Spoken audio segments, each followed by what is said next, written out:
Urgent warning.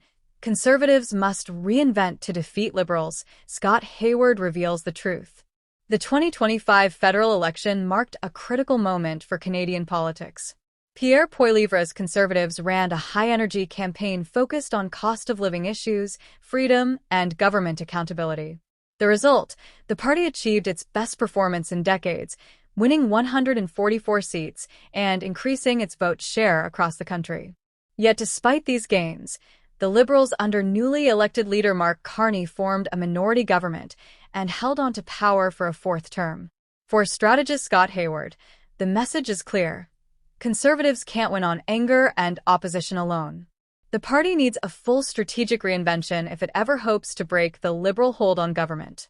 Mark Carney, a former Bank of Canada and Bank of England governor, brought a technocratic tone to the Liberal campaign that reassured Canadians amid global uncertainty. His platform was focused on middle-class affordability, new investments in housing, revamped dental care plan, and long-promised infrastructure projects.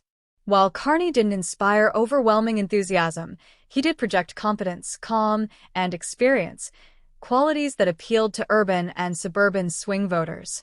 His economic credibility helped frame the Liberals as stable managers in contrast to Poilievre's more confrontational approach.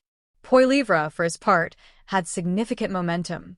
He drew massive crowds across the country, especially in the prairies, small-town Ontario, and outer suburban ridings. He ran a campaign that emphasized frustration with rising costs, growing crime, and perceived liberal arrogance. His promises to abolish the carbon tax, reduce bureaucracy, and give power back to the people energized his base. But that message, while resonant with a segment of the electorate, fell flat in critical ridings. The Conservatives were shut out of most urban cores, underperformed in Quebec, and failed to break through in Atlantic Canada. For Hayward and others in the Conservative movement, this election result highlights a ceiling. Conservatives can dominate the national conversation, raise massive funds, and even win the popular vote. But without a strategy that reaches beyond the base, the path to forming government remains blocked. Hayward argues the party must evolve, stop talking about outrage, and start talking through solutions. Canadians want leadership that reflects their anxieties, but also provides concrete, actionable plans. The current model, based on opposition and grievance, is not enough to win over a diverse and increasingly urban electorate. This reinvention starts with tone. While Poilievre's sharp attacks on Liberal policies resonated with frustrated voters, his aggressive posture risked alienating moderates. As voters watched debates and press conferences, many saw a leader who was passionate but often combative. In contrast, Carney's composed delivery gave voters the sense he was focused on policy, not performance. To expand their reach, Conservatives need to adjust their messaging, maintaining energy and conviction while also projecting seriousness, empathy, and credibility. The party also needs to reframe its core values for a broader audience. Fiscal discipline, personal responsibility, and freedom remain central to the Conservative identity. But these principles must be applied to modern challenges. For example, how can Conservative policies make childcare more affordable? What role can they play in building housing supply and tackling inflation without heavy-handed regulation?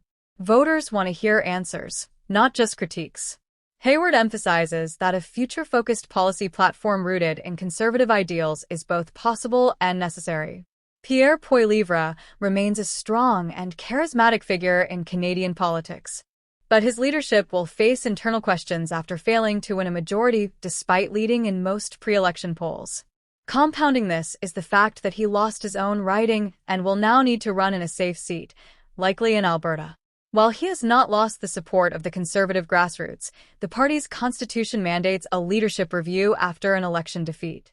That process could spark debate over whether the party needs a change in tone, leadership, or both. Interim leader Andrew Scheer, respected within party ranks, is now in charge of guiding the party through a delicate period of reflection. Another issue the party must confront is its regional divide. The Conservatives are dominant in Western Canada, particularly Alberta and Saskatchewan.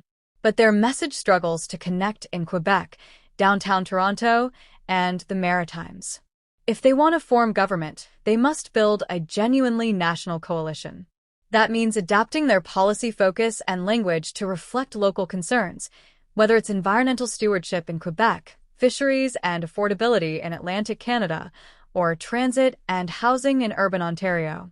Reinvention doesn't mean abandoning conservative principles. It means applying them differently across regions. The Liberals have already begun capitalizing on their win. With Carney at the helm, they've positioned themselves as the party of calm governance. Their message is built around competence, inclusion, and long-term investment. They're also actively working to address affordability through incremental reforms, including regional housing partnerships, expanded benefits, and health care investments. While some critics accuse them of bloated spending or vague delivery timelines, their ability to present a united front around Carney's steady leadership has served them well. The Conservatives have an opportunity to offer a real alternative, but only if they do the hard policy work. That means presenting detailed plans on climate action that don't rely on carbon pricing, outlining clear proposals on mental health and health care wait times, and offering credible tax reform without alienating public service workers or vulnerable families. These plans must be more than slogans. They must stand up to scrutiny and win trust. Hayward has emphasized that personality politics can only take the party so far. Canadians will vote for a party they believe is competent, compassionate, and serious about governing. Conservatives must focus less on punishing the Liberals and more on serving Canadians. The desire for change exists, but voters want to know what that change will look like.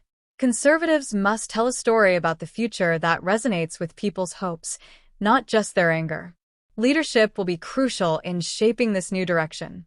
Whether Poilievre continues or the party turns to new faces, the next chapter must include voices capable of communicating complex ideas with clarity and conviction.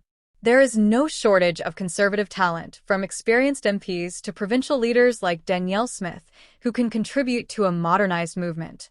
If harnessed correctly, these voices can help build a coalition that's national, diverse, and ready to govern.